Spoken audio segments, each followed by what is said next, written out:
Hello viewers, in this video I'll be going over the S&P 500 ETF ticker symbol SPY. Today we are up 21 basis points and we have about 2 hours left in trading. On the 1 hour chart we are at the 200 moving average support on the 1 hour chart, but I do see us breaking that soon, possibly on to next week. And we have a divergence on the 1 hour MACD. And if we expand out to the 4 hour chart, we are very close to approaching to negative MACD.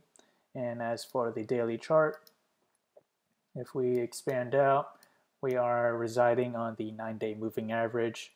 We were able to close above it, the 9-day moving average, for several days, about 3 days, as we are grinding against that level. But I do see a possible support around the 18-day moving average. There is a slight price concentration that dated back to November 7th, back to November 14th. So I do see a slight support around that range. So that is around the price of $308.80. And as for resistance, we made an all-time high earlier this week, and at the price of $312.69. So if we were to move on higher, that price movement is roughly around 6.7% or 67 basis points. And to the downside is roughly around 59 basis points to the downside. So the forecast model is now in the link below, so do check it out for the S&P 500. If you configure the settings, you get the results from the video, so do check it out. So here is what it looks like. So do enjoy and research on your own time. So do check it out. So back to the forecast model, I'll go day by day where the S&P 500 will head to next coming days. So we have 1 day out, 2 days out, 3 days out, 4 days out, 5 days out, 6 days out, and 7 days out. So which one of these models we should focus on? Ideally the model that is the best match to the current trend. Right here we have the current trend, and below is the trend that I believe is the best match.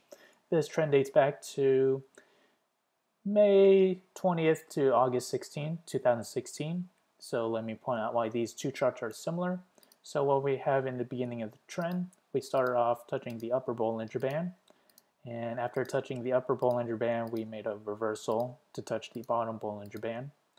After touching the bottom Bollinger Band, we made a nice reversal to touch or average above the middle Bollinger Band for several days. And we start to see that pattern here as well. We started off touching the upper Bollinger Band. And after touching the upper Bollinger Band, we touched the bottom Bollinger Band. And then finally, we see it make that nice reversal, averaging above the middle Bollinger Band for several days. So we have about 1, 2, 3 points. We also have 1, 2, 3 points. So there's reason to believe that the trends and patterns are the same. The outcome and forecast should be fairly the same. So again, the model that we just reviewed was May 20th to August 16, 2016. Back then, the S&P 500 was down roughly around 13 basis points or 12 basis points. So not much to the downside. We most likely head back to the 18-day moving average support.